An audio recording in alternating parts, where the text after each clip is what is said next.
หมกปูเนาะเนี่ยเห็ดเข้ามากินอยู่บ่เนาะเบิ่งน้ำกันเด้อ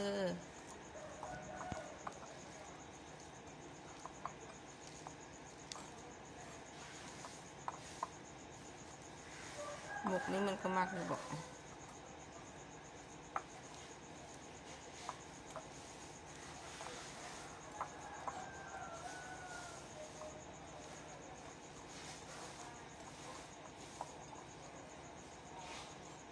ให้เลี้ยงสิ่งได้เขาก็ได้ดูแลมันเนาะ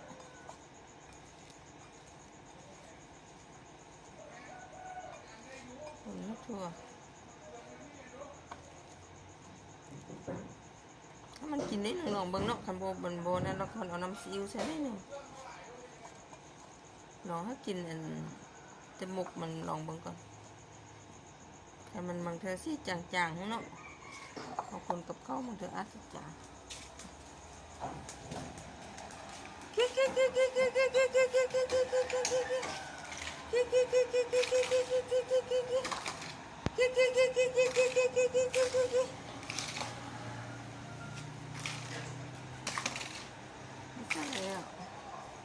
มาแล้ว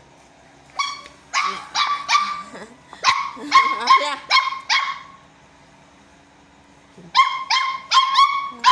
มันดีใจแล้วห้องสิปะ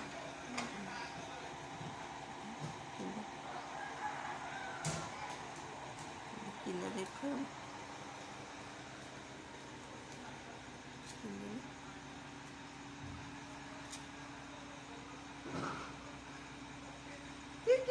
แม่นไป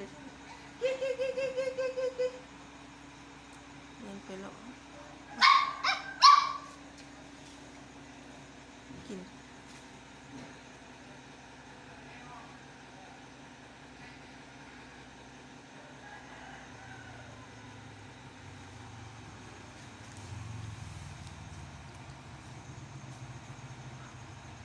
ว่าเผ็ดเลยกิน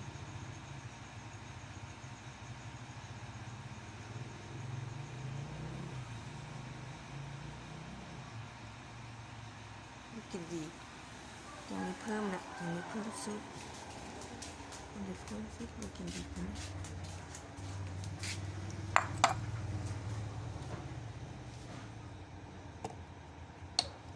ซีอิ๊วนะซีอิ๊วกินบ่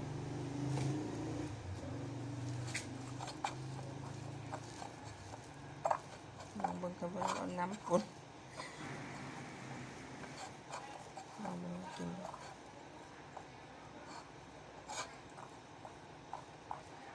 ไปให้มันกินนิดหน่อย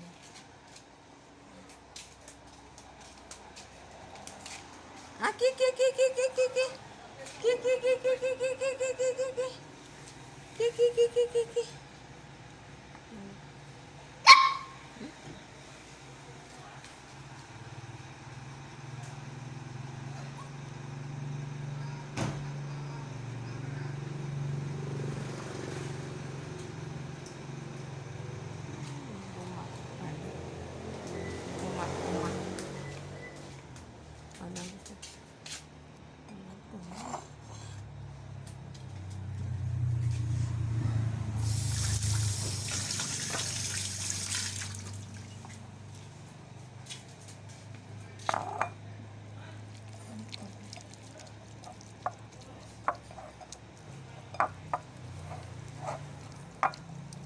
กินปูไม่กินปลาเมนพวก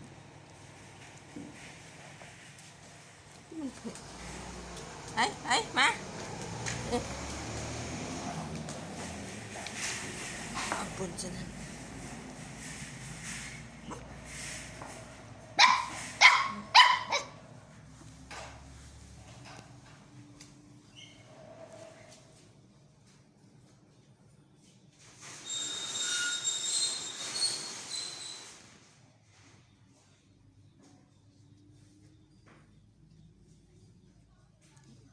จะได้กินได้ไหม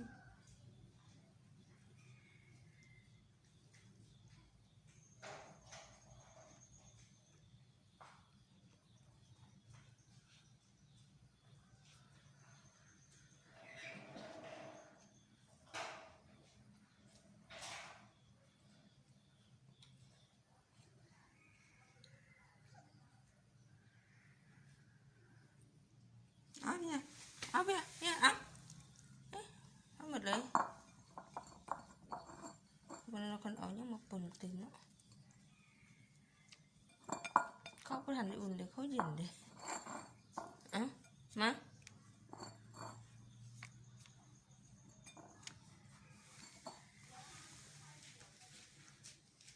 คนเอาซีมาปนมันตื่นเอาซีมาปนมันตื่นเนาะแม่มา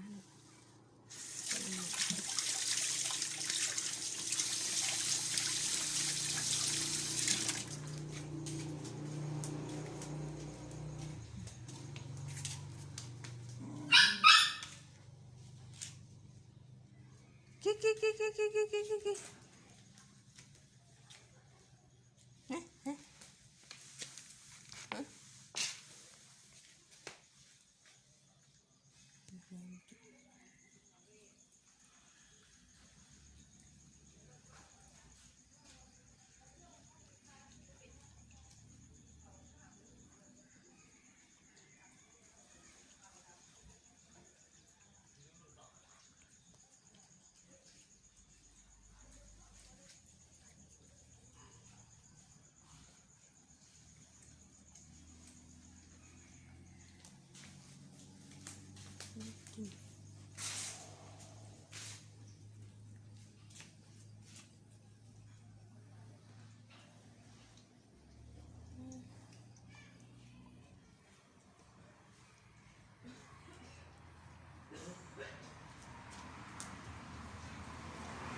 เดี๋ยวซีมาปนมันตื่นเอาซีปิ้งครับสินะกันตัวได้เขาก็ทดลองมึงกันตัวมันบกินเขากันมาเพิ่มปืนมันจะเผ็ดแดงมกปู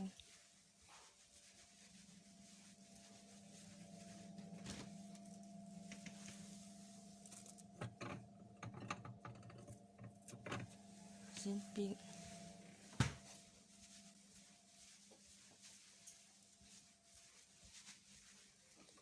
เขาเย็นเลยเขาบริอุ่นไปกิ๊ก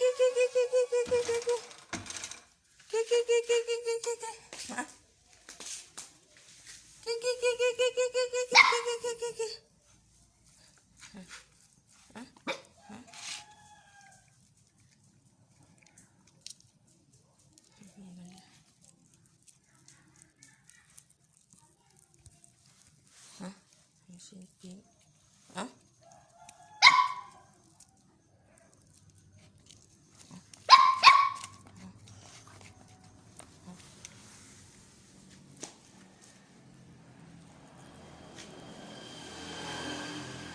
จริงแล้วมากจริง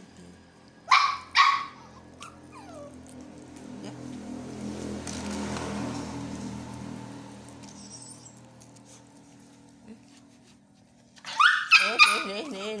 นี่ต้องกินนี่นี่กินนี่มัน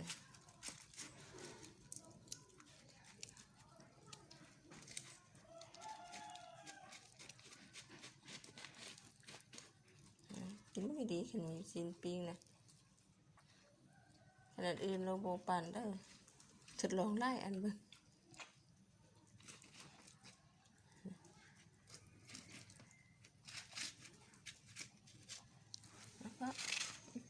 จนฮะเดี๋ยว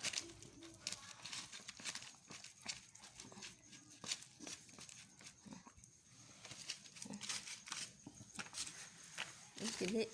ไหนขบแม่ขบอย่างนั้นเดี๋ยวกิน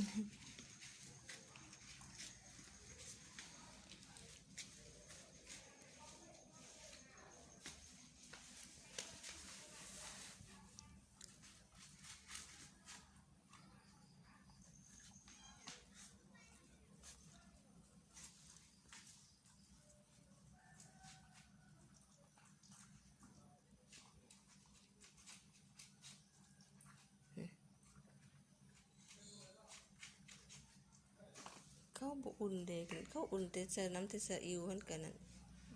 ใส่บ่แม่นแม็กกี้เนาะน้ำซีอิ๊วดำนี่นะคันแม็กกี้สิก็กินดีแล้วเขาเย็นจังซี่เขาบ่ทันได้อุ่น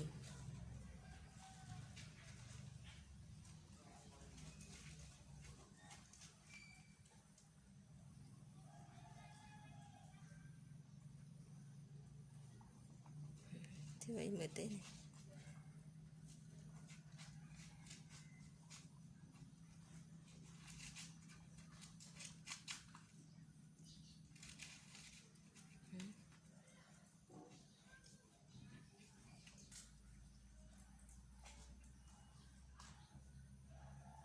นี่ชิ้นตอนหนึ่งสักป่นกับน้ำซีอิ๊ว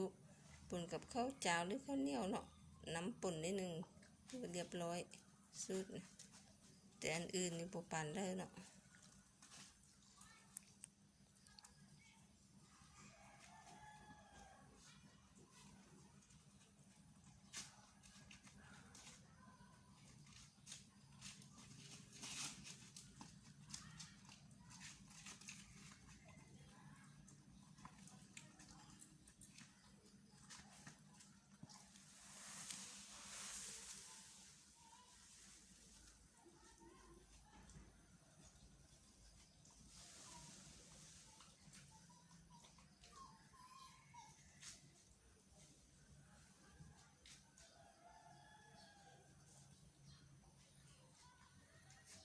สำหรับคลิปนี้ก็ขอลาไปกันเด้อช่วยกดไลค์กดแชร์กดติดตามกดกระดิ่งให้แด่เพื่อเป็นกำลังใจในการทำคลิปต่อไปแล้วบ๊ายบาย